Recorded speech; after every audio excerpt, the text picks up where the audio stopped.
March 6, 1944. 25,000 feet above Berlin, Oberleutnant Heinz Knoke pulls his Messerschmitt Bf-109 into a climbing turn, scanning the sky through a canopy streaked with oil and frost. Below, the Reich capital sprawls beneath a thin veil of industrial haze. Above, contrails etch white lines against the pale winter blue. He counts them. Dozens of American bombers, B-17 flying fortresses in their tight defensive boxes, droning toward their targets with mechanical inevitability. He's done this before. Many times. The tactics are familiar. Wait for the escorts to turn back, then strike from the sun when the bombers are alone and vulnerable. The Americans always come deep and their fighters always leave them. It's simply mathematics, fuel capacity, range, the tyranny of distance. But today, something is wrong. The escorts aren't turning back. Knoke keys his radio, voice tight. Achtung, Jäger, amerikanische Jäger über Berlin, American fighters. Over Berlin. It shouldn't be possible. His eyes track the unfamiliar silhouettes, sleek, predatory, utterly wrong in this sky. They circle the bomber formations like wolves protecting the herd, their silver fuselages catching the cold morning light. In that moment, Heinz Knoke understands. The rules have changed, the sanctuary is gone, and the war in the air will never be the same. To understand the shock that rippled through the Luftwaffe that March morning, you must first understand what came before. The air war over Europe had been building for years, a brutal calculus of altitude, firepower, and range that favored the defender at every turn. It began with a doctrine. In 1942, the United States Army Air Forces committed to a strategy that many considered suicidal: daylight precision bombing. While the British Royal Air Force had shifted to night raids after devastating daytime losses, the Americans insisted their heavily armed B-17 and B-24 bombers could fight their way to targets in broad daylight, strike with accuracy, and return home. The theory was elegant. The flying fortress bristled with 50-caliber machine guns, up to 13 per aircraft. Flying in tight combat box formations, these bombers could create overlapping fields of fire so deadly that enemy fighters would be shredded before they could press an attack. The theory died over. Schweinfurt, August 17, 1943. The first Schweinfurt-Regensburg mission. 376 bombers penetrated deep into Germany to strike ball-bearing plants critical to Nazi war production. They went without fighter escort for most of the journey. The Luftwaffe fell upon them in waves, Bf-109s, FW-190s, even twin-engine Bf-110 destroyers firing rockets into the formations. 60 bombers never returned. 60. A loss rate of 16% in a single day. The Americans tried again. October 14, 1943, Black Thursday. The second Schweinfurt raid. This time 291 bombers set out. 60 were shot down. 17 more were damaged beyond repair. 38 others returned with battle damage. Nearly 600 airmen were dead, wounded, or prisoners. The cost was unsustainable. The problem was simple and insurmountable. Range. American fighter escorts could only go so far before their fuel forced them to turn back. The Republic P-47 Thunderbolt, a magnificent fighter, rugged and powerful, could escort bombers approximately 475 miles from base with external tanks. The Lockheed P-38 Lightning, with its distinctive twin-boom design, could reach slightly farther. But Germany's industrial heartland lay 600, 700, 800 miles deep. Berlin sat 1,100 miles from English airfields. For hundreds of miles, the bombers flew alone. The Luftwaffe had learned to wait. German fighter controllers tracked the American formations from the moment they crossed the coast. They watched the escorts on their radar, calculated fuel states, anticipated the moment of separation. Then they pounced. Staffels of fighters gathered at assembly points, building mass, waiting for that inevitable moment when the thunderbolts waggled their wings in farewell and peeled away for home. What followed was slaughter. Luftwaffe pilots developed tactics specifically for attacking the unescorted heavies, head-on passes from 12 o'clock high, closing at a combined speed of 600 miles per hour, firing into the cockpit and engines before breaking away beneath the formation. Attacks from 6 o'clock low, sliding into the bomber's blind spot below the tail. Sturmbach units, assault groups equipped with heavily armored FW-190s carrying 30mm cannons, closed to point-blank range, absorbing punishment to deliver killing blows. The Americans bled. In the autumn of 1943, average bomber loss rates exceeded 5% per mission. Crews were required to complete 25 missions for a combat tour. The mathematics were grim. At 5% losses, fewer than 1 in 4 crews would survive their tour. Some bomber groups lost aircraft faster than replacements could arrive.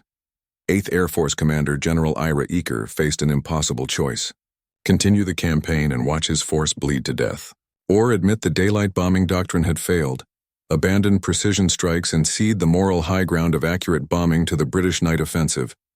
There had to be another way. There had to be a fighter that could go the distance all the way to Berlin and back, with fuel to fight when it got there. Most aviation experts believed such an aircraft was technically impossible. The physics simply didn't work. A fighter needed speed, maneuverability, firepower, and range. You could have 3, but not all 4. They were wrong. The solution came from an unlikely source and almost didn't happen at all. In 1940, the British Purchasing Commission arrived in the United States desperate for aircraft. The Royal Air Force was bleeding fighters over France and the Channel, and British factories couldn't produce Spitfires fast enough.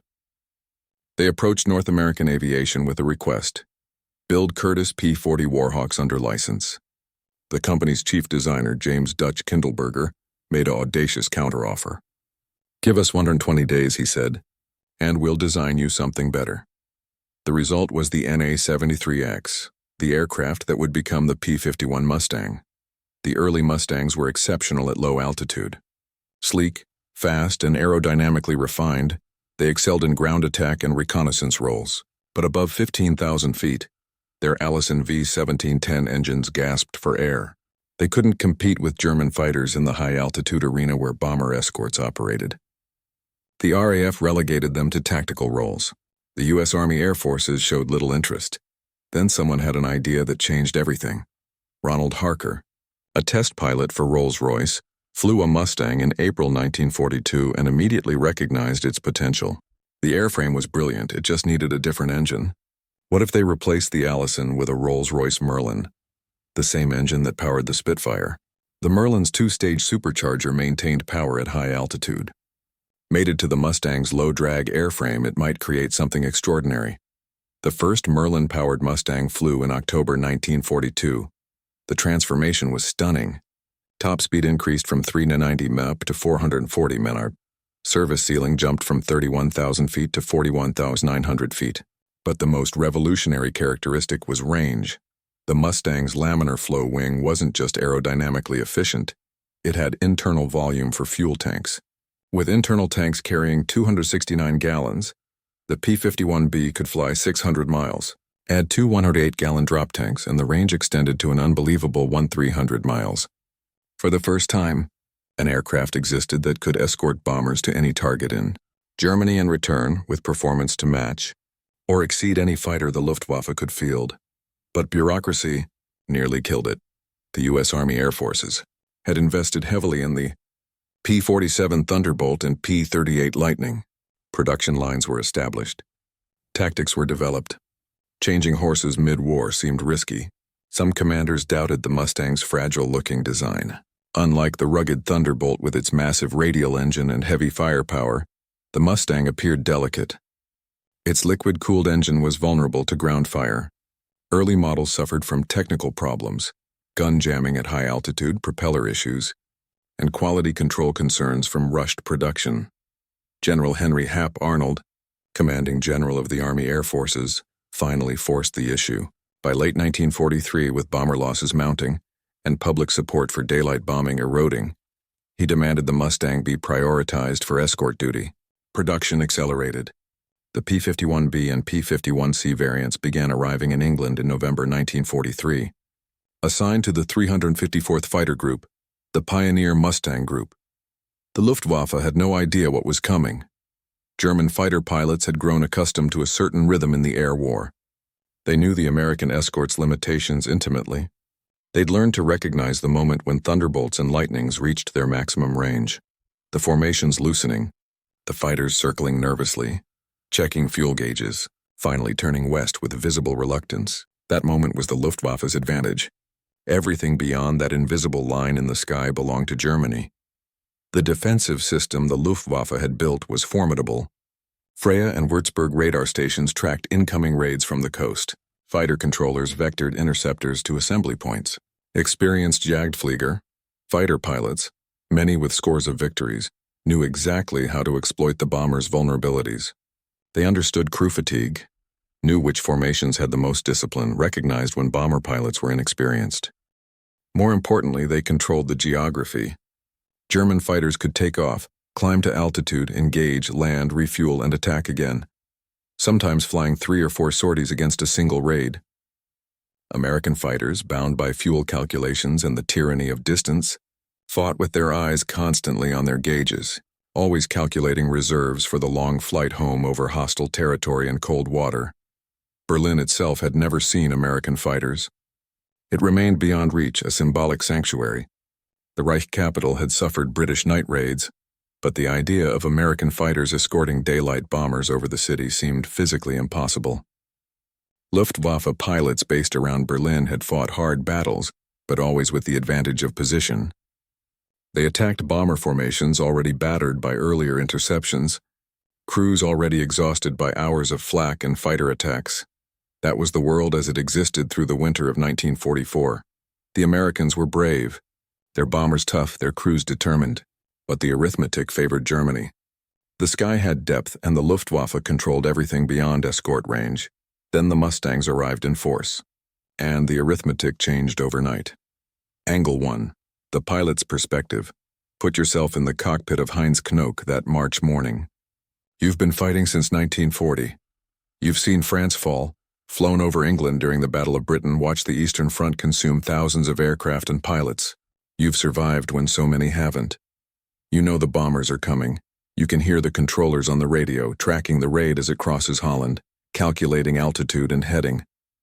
You know the American escorts will turn back somewhere over Western Germany. They always do. It's not cowardice. It's physics. You taxi out, check your guns, climb through the thin cirrus layer. The morning sun is cold and white. Your breath fogs the canopy until the heater catches up. You form up with your staffel. 8 aircraft, half what you'd have had a year ago. Everyone else is gone. Dead, wounded, transferred east. You're flying with teenagers now. Boys with 30 hours in type, kids who've never fired their guns in anger. Then you see them. Silver glints at high altitude. Escort fighters weaving above the bombers. You check your watch, calculate the distance from England. They should be leaving. They should be gone by now. But they're not. They're staying. And then you see more fighters, a second wave, fresh and aggressive, moving ahead of the bombers in a fighter sweep. Hunting. The voice on your radio belongs to someone you trained with, someone who's been flying combat as long as you have. His transmission is clipped, professional, but you hear something underneath it. Disbelief, perhaps even fear. They're not turning back. The Mustangs, they're staying with the bombers. You push your throttle forward anyway. You have orders. You have duty. But something fundamental has shifted in your gut. The sanctuary is broken. If American fighters can reach Berlin, they can reach anywhere. There is nowhere left to run, nowhere left to rest. The mathematics that kept you alive, the calculated risk. The moment of opportunity when the escorts departed no longer applies. For the first time, you fight in your own sky without advantage. Angle 2. The technological marvel, the P-51 Mustang, was an aircraft that shouldn't have existed. It violated the conventional wisdom of fighter design. Every engineer understood the trade-off. Long range required fuel. Fuel added weight. Weight reduced performance. You could build a long-range escort, but it would be a lumbering target for nimble interceptors. You could build a high-performance fighter, but it would burn fuel so quickly it could barely leave base. The Mustang somehow escaped this trap. The key was the laminar flow wing designed by Edgar Schmood and his team at North American Aviation. Unlike conventional wings that created turbulent airflow, the Mustang's wing maintained smooth laminar flow over a greater percentage of its surface. This reduced drag by as much as 30% at cruise speeds. Less drag meant better fuel efficiency. Better efficiency meant range without penalty. But the wing alone wasn't enough. The real transformation came from the Packard-built Merlin VD1650 engine, an American-manufactured version of the British Rolls-Royce Merlin 61. This engine featured a 2-stage, 2-speed supercharger that maintained sea-level atmospheric pressure in the cylinders up to 30,000 feet. The Mustang could cruise at 362 mph at 25,000 feet, faster than most fighters' maximum speed, while sipping fuel at economical settings. Then came the drop tanks. Two 108-gallon paper and metal tanks hung beneath the wings, extending range to 2,300 miles. The pilot could jettison them before combat, fighting clean with full internal fuel. The Germans had drop tanks too, but nothing on this scale. Nothing that transformed the strategic equation so completely. The armament was brutal in its simplicity.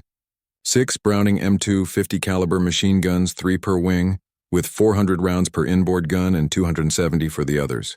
Total, 1,980 rounds. The 50-caliber round was devastating, large enough to tear through airframes, puncture fuel tanks, shred control surfaces, yet with enough ammunition capacity for sustained engagement. German fighters typically carried 20mm or 30mm cannons with far fewer rounds. Accuracy mattered more for them. The Mustang pilot could afford to miss. The cockpit offered visibility that German pilots envied. The Malcolm hood, a bubble canopy adopted from late 1943 onward, gave the pilot nearly 360-degree vision. No blind spots, no surprises. In a dogfight where seeing the enemy first often meant survival, this was gold. Speed, range, firepower, visibility, and maneuverability. The Mustang delivered all 5. It could escort bombers to Berlin, fight at altitude against the best the Luftwaffe had, and still have fuel to strafe targets on the way home. The Germans had nothing to match it. Angle 3. The tactical shift. The arrival of the Mustang changed more than capabilities. It changed philosophy. Before March 1944, fighter escort was purely defensive. Thunderbolts and Lightnings stayed close to the bomber formations, reacting to German attacks, trading altitude for position to intercept incoming fighters. It was exhausting, reactive work. The Luftwaffe chose when and where to engage. American escorts responded. The Mustang's range freed American fighters from this defensive straitjacket. Fighter groups could now push ahead of the bomber stream in offensive sweeps, hunting German fighters before they assembled into attack formations. Instead of waiting for the Luftwaffe to gather strength at designated assembly points, Mustangs could hit them on the climb, scattered and vulnerable. The predator became prey. General Jimmy Doolittle, who took command of the 8th Air Force in January 1944, understood this immediately. He issued new orders. Fighter pilots were to pursue and destroy German aircraft aggressively, even if it meant leaving the bombers temporarily. The goal wasn't just protecting the bombers, it was destroying the Luftwaffe itself. Attrition warfare. Hunt them in the air, strafe them on the ground, give them no rest, no sanctuary, no moment to rebuild. This was psychological warfare as much as tactical. German fighter pilots had always controlled the tempo of battle. They chose when to engage based on tactical advantage: altitude, sun position, fuel state, numerical superiority. Now they fought on American terms. Mustangs appeared everywhere, above, below, ahead, behind. German pilots climbed from their airfields directly into combat, with no time to organize, no opportunity to assess the situation. The stress was unbearable. Luftwaffe pilots flew 3-4 sorties a day, each one a life-or-death scramble. They landed with empty guns and nearly empty tanks, mechanics swarming to rearm and refuel while the pilot tried to eat, tried to breathe, tried to stop shaking. Then the sirens again. More bombers. More Mustangs. There was no rest. No respite. The Americans came every day the weather allowed, sometimes twice a day, grinding the Luftwaffe down through pure relentless pressure. Angle 4. The psychological impact. The appearance of Mustangs over Berlin shattered something deeper than tactical advantage. It broke a promise the Nazi leadership had made to the German people. Hermann Göring, Reichsmarshal and commander of the Luftwaffe, had famously declared in 1939 that if enemy aircraft ever reached the Ruhr, the German people could call him Meyer, a common Jewish surname. Intended as a humiliating bet he was certain he'd never lose. Later, as Allied bombing intensified, he promised Berlin would remain untouchable. The capital of the Reich, the seat of Hitler's power, would stay beyond the enemy's reach. March 6, 1944, made Göring a liar. German civilians looked up that day and saw silver American fighters escorting bombers over their capital in broad daylight. The contrails wrote a message across the sky that no propaganda could erase. We can reach you anywhere. You are not safe. Your leadership cannot protect you. For Luftwaffe pilots, the psychological toll was even more immediate and personal. These were men who'd fought since the war's beginning, who'd seen the Luftwaffe dominate the skies over Poland, France, and the Low Countries. They remembered when German fighters ruled European airspace, when the sight of Messerschmitts meant Allied bombers turned for home. Now the tables had turned completely. Günther Rall, a Luftwaffe ace with 275 victories, later described the feeling. We saw our world collapsing. When the American fighters appeared over Berlin, we knew it was the beginning of the end. Another pilot, Johannes Steinhoff, wrote of the absolute despair when he realized the escorts weren't leaving, that every mission now meant fighting outnumbered over his own homeland. The attrition was murderous. Experienced pilots, men with hundreds of hours, dozens of kills, tactical knowledge earned through years of combat, were dying faster than they could be replaced. The Luftwaffe's training program, once the world's finest, had collapsed under the pressure of constant combat and fuel shortages. New pilots arrived at frontline units with perhaps 100 hours total flight time, maybe 20 in their fighter type. They'd never practiced gunnery against maneuvering targets, never learned energy tactics or situational awareness. They died in their first or second mission. The veterans knew what was happening. They watched teenagers climb into cockpits, saw the fear and excitement in their eyes, gave them whatever quick advice they could. Keep your head moving. Don't fixate on one target. Watch your fuel. Then they watched those same boys fail to return. Sometimes they saw it happen. A new pilot fixating on a bomber, boring in straight and level, not seeing the Mustang diving from above. A flash, smoke, pieces falling.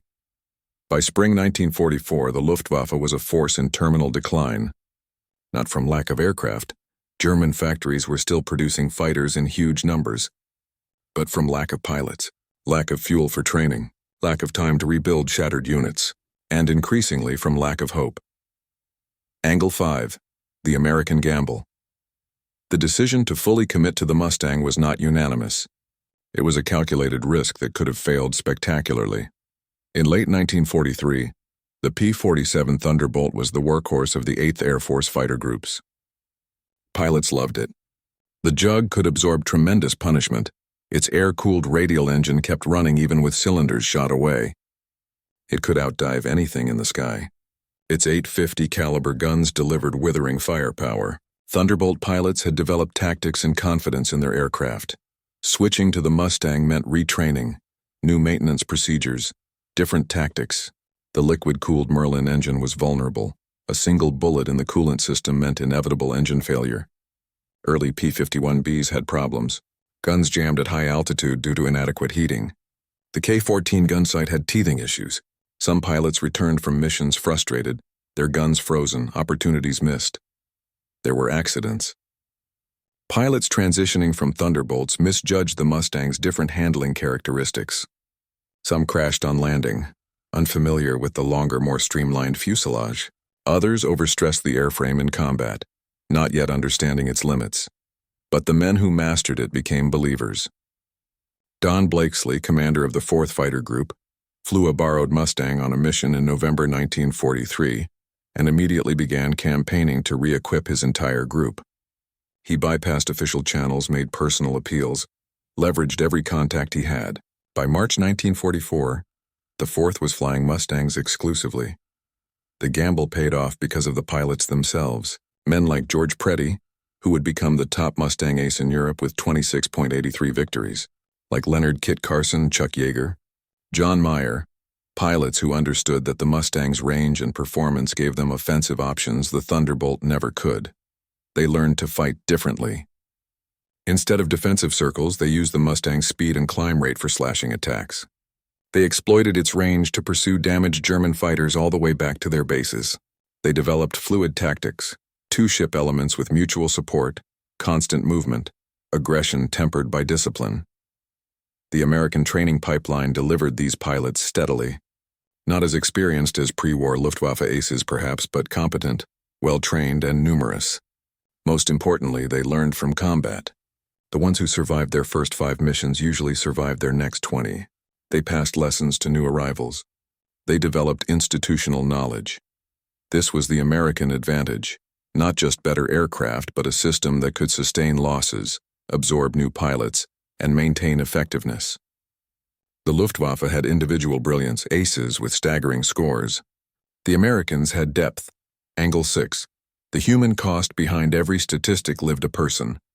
Behind every victory, a death. Consider Oberleutnant Egon Mayer, commander of 3 JG-2, one of the Luftwaffe's most innovative tacticians. He'd pioneered the head-on attack against American bombers, recognizing that the B-17's nose had fewer defensive guns than its tail. His method saved countless German pilots by allowing quick, deadly passes that minimized exposure to return fire. By early 1944, Mayer had 102 victories. March 2, 1944, 4 days before the first Mustang mission to Berlin, Mayer led his Gruppe against a bomber formation near Montmédy, France. Mustangs from the 487th Fighter Squadron intervened. In the ensuing dogfight, 2nd Lieutenant William T. Wisner caught Mayer's Bf-109 in a climbing turn. A 3-second burst, Mayer's aircraft rolled inverted and plunged into the ground. One of Germany's finest tacticians, dead at 28. His experience, his knowledge, his leadership, irreplaceable, or consider the American perspective. Lieutenant Robert H. Johnson, flying a P-47 Thunderbolt, was hit by German cannon fire over France in June 1943. Half his fuselage was torn away. His cockpit was exposed. He had no radios, minimal controls, wounds bleeding into his flight suit. He flew his shattered aircraft 200 miles across the channel and landed it at his base. He survived because the Thunderbolt was nearly indestructible. A Mustang pilot with similar damage would likely have died. The liquid-cooled engine, once hit, gave you minutes at best. Minutes to cross enemy territory, evade fighters, hope your engine kept running long enough to reach friendly lines or bail out over territory where locals might hide you, instead of turning you over to the Gestapo. The bomber crews saw the Mustangs as salvation. To a B-17 waist gunner, freezing at 25,000 feet in an aircraft that shuddered with every flak burst, watching German fighters assemble for another pass. Seeing those sleek silver Mustangs appear was like witnessing angels. Bomber crew survival rates improved dramatically once Mustang escort became routine. Men who'd resigned themselves to death started believing they might actually complete their tours. The cost to both sides was staggering. Between January and April 1944, the 8th Air Force lost nearly 1,000 bombers. The Luftwaffe lost over 2,200 fighters and 800 pilots killed, including many of their most experienced leaders. These weren't just numbers. They were husbands, brothers, sons. They were men who'd trained together, fought together, trusted each other with their lives. War is the aggregation of individual tragedies wrapped in the language of strategy. The calendar marked it as early March 1944, but for the men who lived through it, the distinction between days blurred into one continuous crucible of fire and altitude. March 3, 1944, the first major test over 700 heavy bombers, B-17s and B-24s, launched against targets in Berlin. It was the first large-scale American daylight raid on the Reich capital. The bombers came in waves, their contrails marking the sky like chalk lines on a blackboard. For the first time, substantial numbers of P-51 Mustangs flew deep escort, though not all the way to the target. Weather was terrible. Cloud cover obscured Berlin itself. Many bombers had to hit secondary targets or bring their bombs home. But the Luftwaffe rose to meet them. Over 160 German fighters engaged the formations. The fighting was savage, confused, scattered across hundreds of miles of German airspace. Bomber crews reported swarms of FW-190s and Bf-109s, some making conventional attacks, others firing rockets from beyond defensive gun range. The sky became a churning hell of tracer fire, exploding aircraft, men falling through thin air toward a frozen earth miles below. 69 bombers went down. The loss rate was crushing, roughly 9%. But something was different this time. The Mustangs claimed 82 German aircraft destroyed. The ratio was shifting. For every bomber lost, the Luftwaffe was losing more than one fighter, and more critically, more pilots it couldn't replace. The Germans understood immediately what was happening. Radio intercepts from that day, captured the desperation in Luftwaffe communications.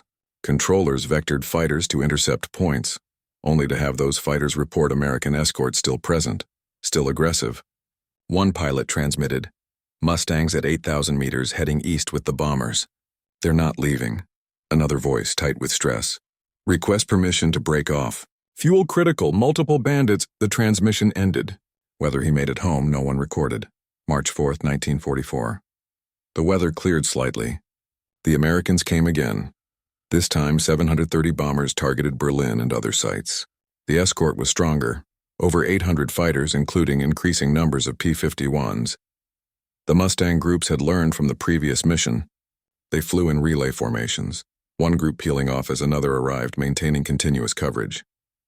They pushed ahead of the bomber stream in fighter sweeps, engaging German formations before they could organize mass attacks. Lieutenant Colonel James Howard of the 356th Fighter Squadron found himself alone over Oschersleben when his flight was separated. Below, he saw Bf-110 twin-engine destroyers moving to attack a box of B-17s. Howard dove. For more than 30 minutes, he fought alone against more than 30 German fighters. He made pass after pass, breaking up attack formations, forcing the Germans to engage him instead of the bombers. He shot down at least 4 confirmed, damaged others, expended all his ammunition, then continued making dry runs, fake attacks, to keep the Germans defensive. His Mustang took hits. Hydraulic fluid streamed from punctures. His propeller was damaged. He kept fighting until other American fighters arrived. Howard nursed his crippled aircraft back to England. He was awarded the Medal of Honor, the only fighter pilot in the European theater to receive it for aerial combat. But his individual heroism wasn't the story. The story was that a single Mustang pilot could stay in the fight that long, that deep, and still have fuel to return. March 6, 1944. The day Heinz Knoke saw the future over Berlin. 72 bombers launched against the capital, escorted by 801 fighters. The weather was clear, bitterly cold but clear. Perfect visibility, the kind of day where bomber crews could actually see their targets, and fighters could see each other from miles away. The Mustangs went all the way. For the first time, American single-engine fighters escorted bombers directly over Berlin, engaged in combat over the city itself, and fought all the way back to the coast. The psychological impact on the Luftwaffe was devastating. Pilots who'd believed Berlin was beyond reach, who'd thought they'd always have sanctuary over their own capital, now fought with American fighters circling overhead like hawks. The combat was intense and personal. At 25,000 feet, the air is so thin that every breath must be deliberate, every movement calculated to conserve oxygen and energy. But adrenaline makes you forget. Your heart pounds. Your vision narrows. You pull G's in a turn and blood drains from your head, gray creeping into your peripheral vision. You ease the stick forward, blood rushes back, your sight clears. You see the enemy fighter sliding through your gun sight. You press the trigger. The aircraft shudders as 6 guns fire in unison. Tracers arc across space. You see impacts, flashes on his wing, pieces flying off. He rolls inverted and dives. You're tempted to follow, but your element leader's voice crackles in your headset. Don't chase. Stay with me. Check 6. You resist the hunter's instinct, force your head on a swivel, scanning for threats. Another Bf-109 flashes past, 50 yards away, too fast for a shot. The sky is full of them. Enemies, friendlies, bombers trailing smoke. Parachutes blossoming white against the cold blue. Hauptmann Hans-Joachim Hajo Hermann, a Luftwaffe bomber pilot who'd transitioned to fighters, was flying that day.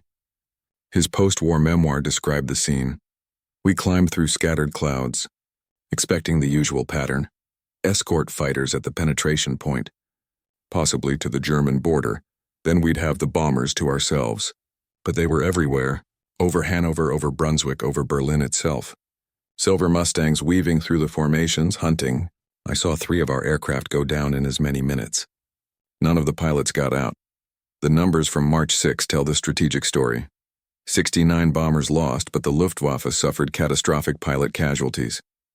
Experienced staffel leaders, men with multiple combat tours, were killed or wounded. Aircraft could be replaced.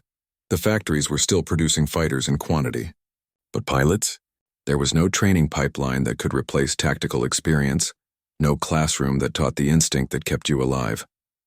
The Americans lost pilots too. 11 Mustangs went down that day, but 11 American fighter pilots represented a percentage loss the 8th Air Force could absorb. Those pilots were replaced within days by fresh graduates from training schools in Arizona, Texas, California, schools that were graduating hundreds of pilots monthly. The attrition mathematics had reversed. Germany was losing the war of replacement. The week that followed became known as Big Week, though it spanned 9 days, not 7, and redefined what was possible in strategic air warfare. February 20th through February 25, 1944, Operation Argument. The 8th Air Force, joined by the 15th Air Force attacking from Italy, launched the largest coordinated air offensive against the German aircraft industry yet attempted. Over 3,800 heavy bomber sorties, escorted by 3,673 fighter sorties. The objective wasn't subtle: destroy the Luftwaffe's means of production and force its fighters into combat where they could be destroyed. The weather had been the limiting factor all winter. Heavy cloud cover over Europe prevented visual bombing, but a high-pressure system finally moved in, bringing clear skies from England to Poland. General Karl Spaatz, commanding U.S. strategic air forces in Europe, seized the opportunity. Every available bomber, every escort fighter, everything went. February 20th, Day 1. Over 1,000 bombers hit 12 aircraft plants across Germany. Mustangs ranged ahead in fighter sweeps, hitting Luftwaffe airfields during morning takeoffs. Major James Howard, the same pilot who'd fought alone over Oschersleben, led his squadron in a low-level strafing attack on a German airfield near Leipzig. They caught fighters on the ground during refueling. Aircraft parked wingtip to wingtip. The destruction was total. Flames and black smoke boiled into the morning sky. The Luftwaffe scrambled everything it had. JG-1, JG-3, JG-11, JG-26, every fighter wing within range. They climbed through the contrails, oxygen masks freezing in the 40-degree F temperatures, eyes scanning for the bomber formations. What they found instead were Mustangs waiting for them. The dogfights erupted across 3 countries simultaneously. Over Brunswick, Captain Donald Gentile of the 4th Fighter Group engaged a staffel of Bf-109s climbing toward the bombers. He dropped his external tanks, pushed his throttle to war emergency power, and dove. His wingman, Lieutenant John Godfrey, stayed glued to his wing. They tore through the German formation, Gentile's guns hammering a 109 that rolled inverted and fell away trailing debris. Godfrey got another. The German formation scattered, their coordinated attack broken before it began. Over Tutau, Lieutenant Colonel Glenn Duncan led the 353rd Fighter Group's Mustangs in a battle against FW-190s that lasted 40 minutes. The combat started at 28,000 feet and descended in a spiraling brawl down to the deck, aircraft racing between trees, pulling impossible turns just feet above frozen fields. Duncan shot down 3 aircraft. His group claimed 17 for the loss of 2 pilots. The bomber formations pressed onto their targets. Flak bursts created black puffballs across the sky, thousands of them so dense that pilots said you could walk on them. B-17s shuddered through the barrages, bomb bay doors opening, bombardiers hunched over their Norden sights. Bombs fell. Factories exploded. Entire city blocks disappeared in flames and debris. 21 bombers were lost that first day. Given the scale of the operation, it was nearly miraculous. The escorts had worked. February 21st. The Americans came back. Another 924 bombers. The Luftwaffe, still reeling from the previous day's losses, struggled to mount coordinated defenses. Pilots flew who should have been resting. Aircraft flew with mechanical problems that should have grounded them. Desperation was setting in. Over Brunswick, a group of JG-11 intercepted a B-17 formation without fighter escort. The Mustangs were engaged elsewhere. They made their attacks, traditional tactics closing from astern. They shot down 8 bombers. Then the Mustangs arrived. Within 5 minutes, the German formation was destroyed. 12 Bf-109s went down. Only 3 German pilots bailed out successfully. The escorts weren't just defending anymore. They were hunting with predatory efficiency. February 22nd. Weather forced a pause. The bombers stayed grounded. But the fighting wasn't over.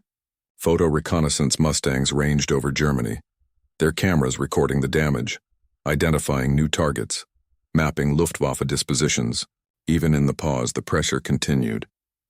February 24th, the largest single strike of Big Week. Over 1,100 bombers escorted by nearly 900 fighters.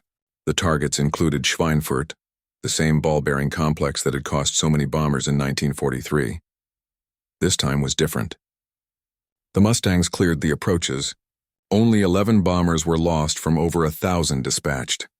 The cost to the Luftwaffe was catastrophic.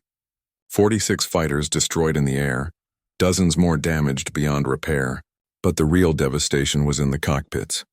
Oberleutnant Anton Haeckel, a 123 Victory ace, was wounded and bailed out over Bavaria.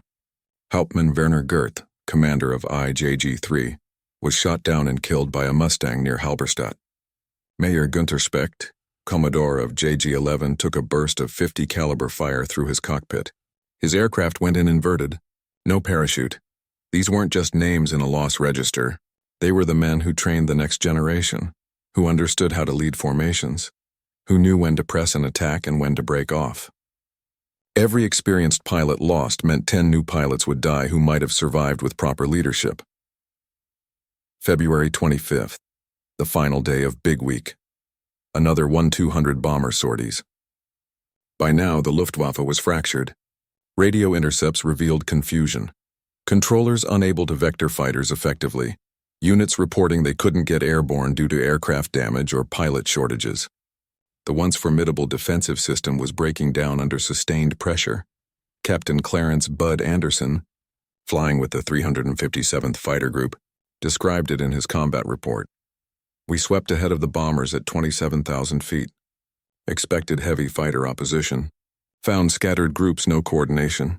Engaged 2 Bf-109s west of Berlin. They didn't fight aggressively. Seemed more interested in escaping than engaging. Shot one down, damaged the second. Observed multiple shoots. Couldn't tell if they were ours or theirs. Sky was full of wreckage. The statistical summary of Big Week told a strategic story with brutal clarity. The 8th and 15th Air Forces flew 3,800 heavy bomber sorties and 3,673 fighter sorties. They dropped over 10,000 tons of bombs on aircraft plants, ball-bearing factories, and related industrial targets. American losses: 226 bombers, 28 fighters. Roughly 2,600 American airmen killed, wounded, or captured. But the Luftwaffe lost between 450 and 500 fighters destroyed. The exact number was never confirmed because record-keeping collapsed under the chaos. More importantly, they lost nearly 300 pilots killed or seriously wounded, 18% of their single-engine fighter pilot force. Gone in 6 days. The German aircraft industry, despite the bombing, would actually increase production over the following months. Fritz Tott's dispersal programs, Albert Speer's organizational efficiency, and desperate measures kept fighters rolling off assembly lines. But production meant nothing without pilots to fly them. The Luftwaffe began pulling pilots from training schools before they'd completed their programs. Experienced bomber pilots were transitioned to fighters with minimal retraining. Men who'd been instructors, who'd survived years of combat and earned rest positions, were pushed back into frontline units. None of it was enough. The Mustang had achieved what no aircraft before it could: strategic reach with tactical dominance. It could go anywhere over Europe, fight on equal or better terms with any German fighter, and bring its pilots home. The mathematics of attrition now favored the Allies overwhelmingly. By the end of March 1944, the Luftwaffe had effectively lost air superiority over Germany. They could still mount local defenses, still shoot down bombers, still kill Allied pilots, but they could no longer prevent the Americans from striking any target.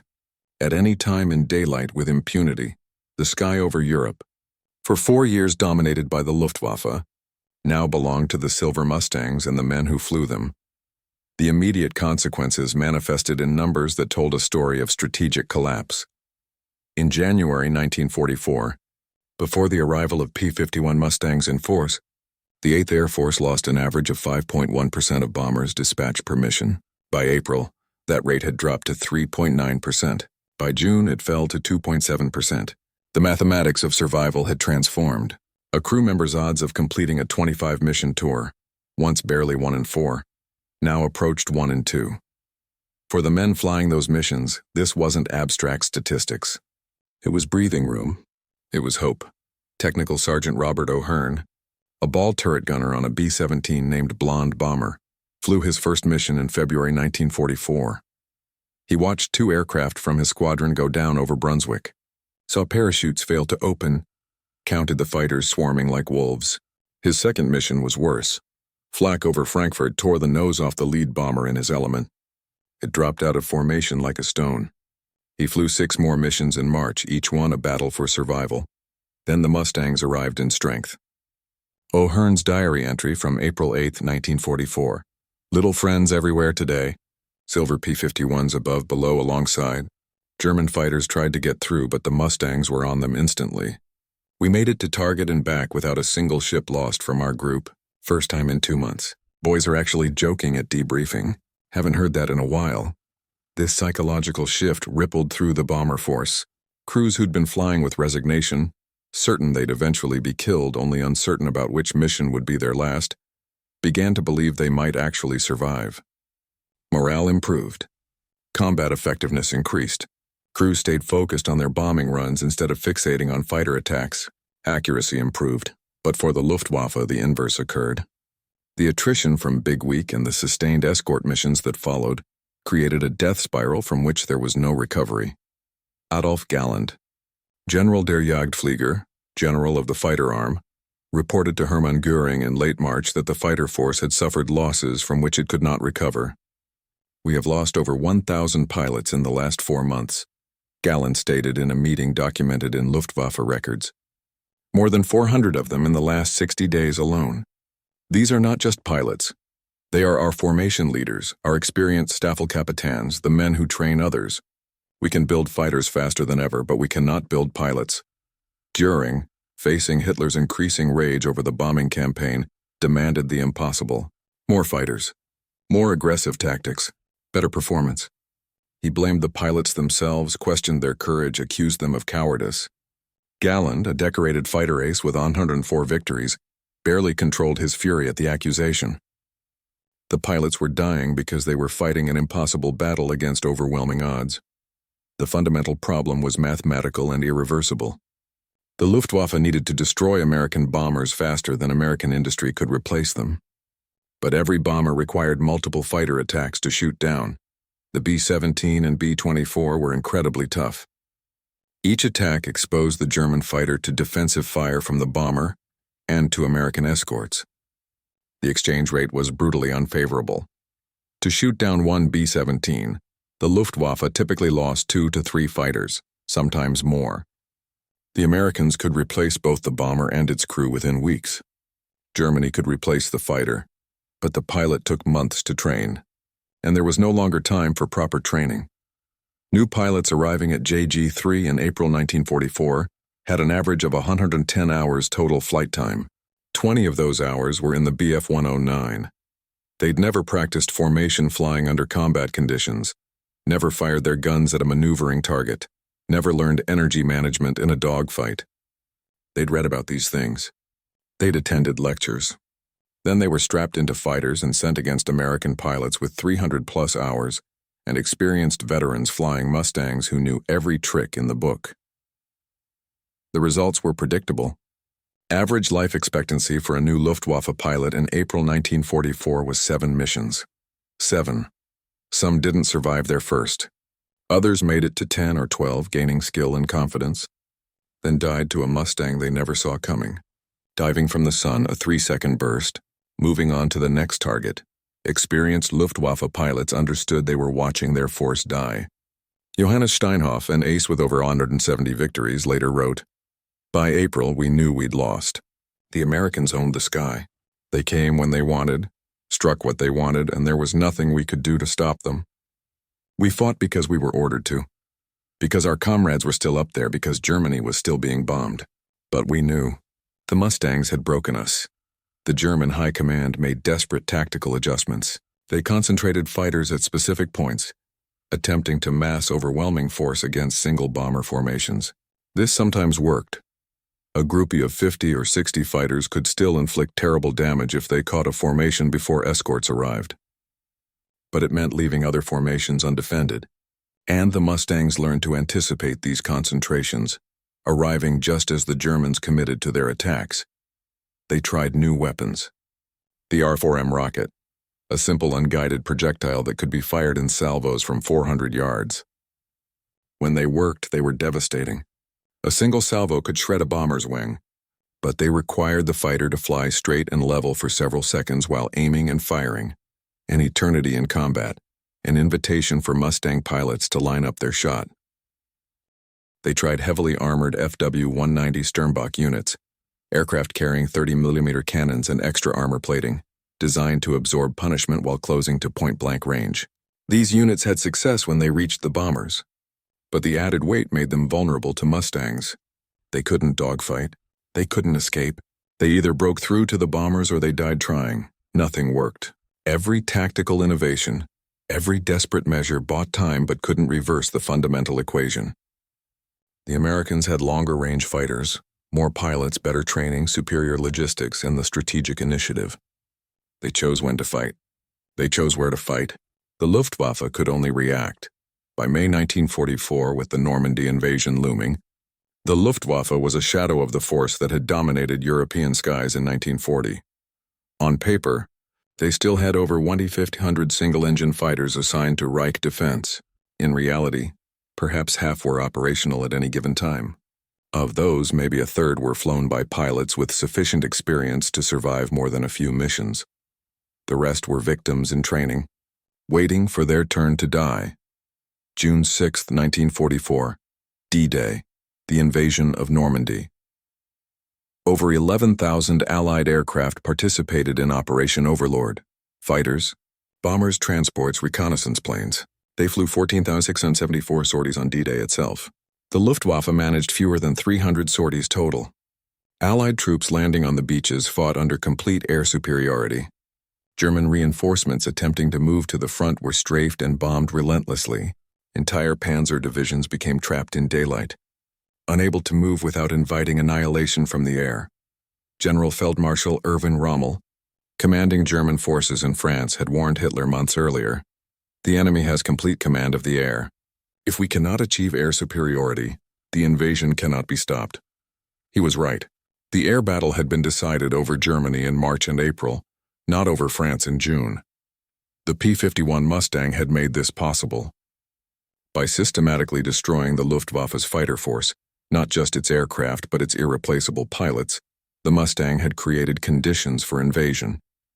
Allied planners had estimated they needed 3-to-1 air superiority for the landings to succeed. They achieved something closer to 30-to-1. The strategic impact extended beyond tactical air support. The destruction of the Luftwaffe freed Allied bombers to focus on other targets: oil refineries, transportation networks, synthetic fuel plants. By autumn 1944, German fuel production had collapsed. The Luftwaffe had fighters but insufficient fuel to train pilots or mount effective operations. Panzer divisions sat immobilized for lack of gasoline. The entire German war machine ground slowly to a halt. Starved of the petroleum that modern mechanized warfare demanded, Albert Speer, Reich Minister of Armaments and War Production, wrote in his memoirs that the American air campaign directly caused the end of the war. Not immediately. Germany would fight for another year. But the systematic destruction of fuel production, enabled by the air superiority the Mustangs established, created conditions Germany could not overcome. The numbers tell the story of systematic annihilation. From January through December 1944, the Luftwaffe lost approximately 18,800 fighter pilots killed, missing, or wounded. This represented multiple times the number of pilots they'd started the year with. They were forced to cannibalize training units, pull instructor pilots back to combat, and reduce training hours to dangerously inadequate levels. Production of fighters actually increased throughout 1944, a testament to German industrial organization and Speer's dispersal programs. They built over 25,000 single-engine fighters that year, but pilot production couldn't keep pace. By late 1944, hundreds of brand-new Bf-109s and Fw-190s sat on airfields across Germany, pristine and unflyable for lack of trained pilots and fuel. The few remaining Luftwaffe aces racked up staggering scores. Erich Hartmann would end the war with 352 victories, almost all on the Eastern Front where Soviet aircraft and pilots were less formidable than American opposition. But individual brilliance couldn't compensate for systemic collapse. Germany needed squadrons of competent pilots, not handfuls of aces. For Allied fighter pilots, the summer and autumn of 1944 became a period of aerial dominance unprecedented in modern warfare. Mustang groups ranged freely over Germany, strafing trains, attacking airfields, engaging any Luftwaffe aircraft foolish enough to take off. The risk had shifted. German pilots now faced the same terrible odds American bomber crews had faced in 1943, an assumption that survival was unlikely, that each mission brought you closer to death. The accounts from this period reveal the psychological toll on both sides. Captain Don Gentile, one of the top American aces with 21.83 aerial victories, was killed in January 1951, testing an aircraft, having survived the war, only to die in peacetime. But during his combat tour, his letters reveal the strange mix of exhilaration and horror that combat flying produced. "We hunt them like game," he wrote in July 1944. "They scatter when we appear. Sometimes I feel like a bully. Then I remember what they did to the bombers before we arrived, and I pressed the trigger without hesitation." German accounts from the same period are darker. Heinz Knoke, the pilot who'd seen Mustangs over Berlin that March morning, survived the war. His diary entries from late 1944 show progressive despair. "We cannot win. We cannot even fight effectively. We take off. We are engaged immediately by swarms of American fighters. We run for our lives if we're lucky. Most of us aren't lucky." By the time the Battle of the Bulge erupted in December 1944, Germany's last major offensive, the Luftwaffe could barely contest the air. On December 16th, the offensive opened under heavy fog that grounded Allied aircraft. For a few days, German armored columns advanced without air interference. Then the weather cleared. American fighters appeared in overwhelming numbers. P-51s, P-47s, P-38s, all of them, hunting freely, destroying anything that moved. The offensive collapsed, not just because of ground resistance, but because German forces couldn't maneuver or supply themselves under constant air attack. The Mustang's legacy extends far beyond World War II. It established principles that define air superiority doctrine to this day. Range enables strategic options, pilot training determines outcomes more than aircraft performance, and sustained attrition warfare works if you can replace losses faster than your enemy. The aircraft itself remained in service for decades. South Korea flew Mustangs in combat during the Korean War. The Israeli Air Force used them in 1948. Private collectors still fly restored P-51s today. Beautiful, dangerous, a reminder of a time when aluminum and courage decided the fate of nations. But the real legacy isn't the aircraft, it's what it achieved. The P-51 Mustang broke the Luftwaffe. It made strategic bombing viable. It created the conditions for D-Day. It shortened the war, saving countless lives, both Allied soldiers, who would have died in prolonged fighting, and German civilians who suffered under the bombing that the Mustang escorts enabled. The question that haunted Luftwaffe commanders in their post-war accounts was simple. Could they have stopped it? Could different tactics, different prioritization, different decisions have prevented the collapse? Adolf Galland, writing in 1953, concluded they couldn't have. Once the Mustang appeared in numbers over Germany, the outcome was decided. We could delay, we could make them pay, but we couldn't stop them. The mathematics were impossible. They had more of everything. More aircraft, more pilots, more fuel, more time to train, more capacity to absorb losses. And they had the range to bring all of it to bear over our homeland. The silver aircraft that stunned Heinz Knoke over Berlin that March morning weren't just fighters. They were the visible manifestation of American industrial might, logistical capability, and strategic reach. They were the moment the Luftwaffe's fate was sealed.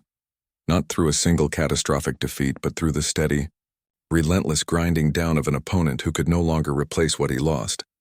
The sky over Germany, once defended with skill and determination, became an American highway. And the men who flew those silver Mustangs owned it completely. There's a photograph taken in April 1945. A P-51 Mustang sits on a captured German airfield, its silver skin gleaming in the spring sunlight. Behind it, rows of Bf-109s and FW-190s sit abandoned, functional aircraft with empty fuel tanks and no pilots to fly them. The image captures everything about how the air war ended, not with a final climactic battle, but with exhaustion, attrition, and the simple mathematics of replacement. The German pilots who were stunned by Mustang escorts over Berlin weren't witnessing a single tactical defeat. They were witnessing the end of an era. For 4 years, the Luftwaffe had been among the most formidable air forces in history. They'd developed tactics, trained exceptional pilots, and fought with skill and courage. But courage cannot overcome industrial capacity. Skill cannot defeat numbers when the gap is too wide, and determination cannot create fuel or pilots when both are exhausted. The P-51 Mustang didn't win the war alone. No single weapon system ever does. But it created the conditions under which victory became inevitable. It turned strategic bombing from a costly gamble into an effective campaign. It made D-Day possible. It freed the Allied air forces to dismantle the infrastructure that sustained the German war machine. It did what no other fighter could. It went anywhere, fought anyone, and came home. For the men who flew them, the Mustangs were deliverance. For the men who faced them, they were doom written in silver against the sky. And for history, they remain a reminder that technological advantage, properly applied at the decisive moment, can change everything. The war in Europe ended on May 8, 1945. By then, the Luftwaffe had ceased to exist as a fighting force. The sky over Germany belonged entirely to the Allies. And somewhere in the wreckage of the Third Reich, Heinz Knoke's prophecy from that March morning had come true. The rules had changed. The sanctuary was gone, and nothing would ever be the same.